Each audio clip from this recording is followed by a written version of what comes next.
I'm just gonna jump to this game I like to play with my guests. It's called Choose Between Two. Oh So yeah. pretty much I'm gonna give Oh, you two options based oh, on the theme, a theme of some sort, and yeah. you're gonna tell me why you want to choose which one you're gonna choose and just elaborate into that. We spoke about Ridley Scott a Yep. bit before. I read that both Alien and Aliens are like two for you, like they're the two films that like you love, they're like they're up there. And of course, Ridley Absolutely. Scott directed Alien, James Cameron directed Aliens. Between those two directors, Ridley Scott and James Cameron, which do you prefer? Oh man. Oh, I think I prefer James Cameron. Yeah, I think I prefer James Cameron because I find his films are very kinetic. Hmm. Um, and I find he hits more than he misses. Whereas I find Ridley Scott, he can go either way. Sometimes Yeah. he hits and he hits really well, and then sometimes he just sort of misses the mark. Whereas James Cameron mostly hits. And so that's a tough choice, but I'll go with I'll go with James Cameron on that one. Next one, the Battle of the 1993 Westerns, Tombstone or Wyatt Earp? Tombstone, Oh, interesting, because I know you like definitely. Wyatt Earp as well, right? I do like Wyatt Earp, but I think um I find that I can sort of I like Wyatt Earp. It sort of fills in a bit of the blanks that Tombstone didn't. But Hmm. Tombstone has just got a look and the cast and the dialogue and the aesthetic of the movie. It's so beautiful and so underrated. Although I think now it's far more appreciated now than it was in 93, Yeah. and which is great. But nah, Tombstone, that's one of those. I just never get sick of watching Tombstone. It's one of those movies that it doesn't matter how many times I put it on, I always have a good time. Such an awesome cast as well. I used to watch that movie over and over and over when I was a kid. Yep. Um, and to this day, like whenever people talk about like the Oscars, Yes, how relevant it is and that stuff. And I always think to myself, how the hell does Val Kilmer not even get a nomination for I that know. performance of Dr. Holliday? Because I think in that decade of the 90s, and Val Kilmer was definitely a prominent star of that decade. That was one of the Absolutely. great performances. Absolutely. It's just Yeah. incredible he didn't get nothing for it at all. That the movie got no awards. Even Kurt Nothing. Russell was incredible. Yeah. That he didn't get anything either was just, yeah, it's just a mind-boggling thing. And I have looked into the reasons why it got sort of overlooked and so on, but it is one of the great overlooked things in history. And no, you're right. I mean, it was the first movie I ever bought on VHS in widescreen. Right. So Yeah. it was the first time I could see a movie in the letterbox format was Tombstone, and I just loved it. And I Yeah. thrashed it. I just don't know how many times. I even recorded. I love the dialogue so much. I used to record the dialogue onto cassette tape so I could Mm. play the movie scenes from the movie in my car while I was just driving because I just love listening to the dialogue. Oh, it's such a great movie. The Battle of the 1998 War movies, Saving Oh, Private Ryan or Thin Red Line. oh man. If you'd asked me in 1998, Private Ryan was the absolute winner. You ask me now, 20 something years later, I think I'd still choose Private Ryan, but I'm breaking a sweat to not choose the Thin Red Line because I've just come to appreciate that so much. I actually hated the Thin Red Line when I first saw it in the cinema in 98. Mm. Absolutely hated it. But it really grew on me over the years, and now it's almost up there with Private Ryan. But I think Private Ryan still got, I think it's just a much more streamlined kind of movie and a much more easy watch. But they are chalk and cheese in lots of ways. But I think I still prefer Saving Private Ryan. Thin Red Line was filmed in Australia as well, wasn't it? That was in the Gold Coast. Sure was. Yeah, it was Yeah. filmed up in no, what much further than the Gold Coast. It was filmed up around Cairns and Port Douglas. Okay. All right. Right up in the Cool. in which is where I plan to shoot the Guns of Mushu. In All fact, right. we've Very got the good. same location manager as in Red Awesome. Line, so I'm sure she'll know all the good spots. And was that your first Malik experience as well? Yes, it was Yeah. actually. It was, and so I didn't know what to expect, Mm. and I didn't understand why the film was doing what it was doing and why it was so, you know, the way Malick is.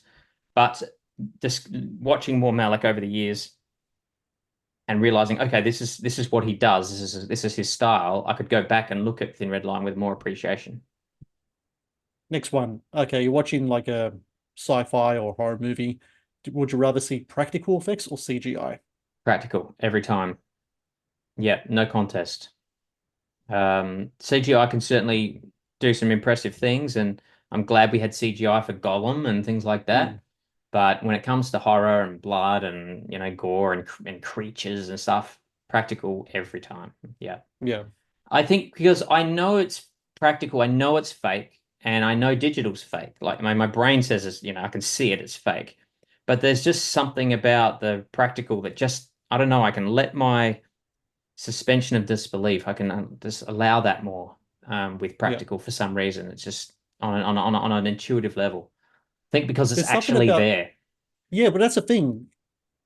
When you watch, like, if you watch a movie from the 80s, say, and there's been a lot of great practical, but let's just say you got a movie that's kind of lukewarm practical effects in it, right? They maybe worked there but didn't date as well. Even though some of the practical might not date as well, there's something authentic about it because it's something that's organic.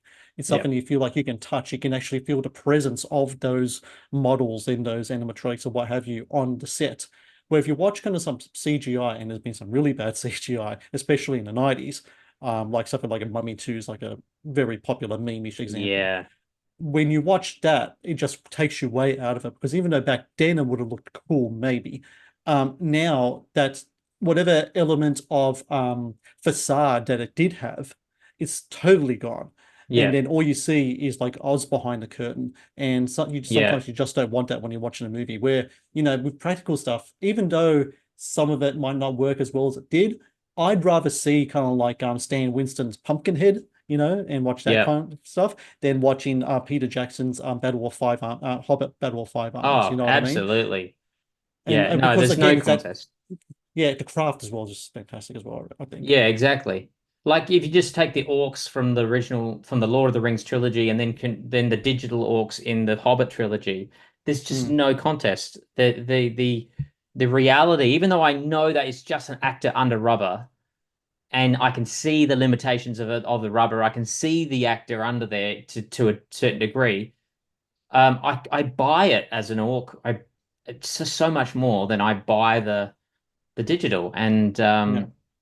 and the really funny thing is, I'm currently I have lots of projects on the boil, and I'm doing budgets and schedules for all of these different kinds of films in lots of genres, and I get a lot of quotes, from special effects companies, both practical and digital. And I'm Mm, telling you, it is an absolute lie that digital is cheaper than mm, practical. It's so far more expensive. But there's this sort of idea that computers just do it and it's much mm, cheaper and easier. And that's why we don't use practical as much anymore. But it's just not true. It's very difficult and it's extraordinarily expensive. So I tend to go, in fact, with Guns of Mushu, when we're doing the planning out the scenes for that, I originally had a whole pile of things in that I thought would just assume would be digital. But having gotten all the quotes from both practical and digital, we're actually going to be going back to practical far more, which is exciting because we're going to be doing things that haven't been done in like a war movie in many, many years because it's yeah, just the cheaper way to go. yeah. Okay, you're at a film. You're sitting down about to watch a film. What's your go-to snack? Would it be popcorn or a candy? Popcorn. Mm, Absolutely, yeah. I hate paying as much as I have to, but every time I go to the cinema, I have to buy popcorn. Yeah, it's almost become I don't know, this when you walk in and the smell of the popcorn hits you. It's like that's this. Movies are comprised of the things you hear and the things you see, but the mouth and the nose they also need a sensation, and that is popcorn. So yeah. yeah, they just go together, movies and popcorn for me. I might sound a bit elitist when I say this, but I'm going to go candy because when I go to screenings, always give me free popcorn, and I think the getting it for free just Oh, kind of takes away okay. from like the kind of like the like when I was a kid, like popcorn, that's the only chance I got popcorn, like or maybe if there's a Yeah. fair or something like that, right? But yeah, I don't know, something that I think I might rather more like if I'm going out with my kids, they Yeah. love the free popcorn, and I'm just like, yeah, you guys have the free popcorn. I'm going to spend that leftover money on a On choc a top or a chocolate. candy or Yeah. something. Yeah, well, see, I can make the you can make the popcorn last most of the movie, whereas if I had a choc bar, that'd be gone in 5 minutes.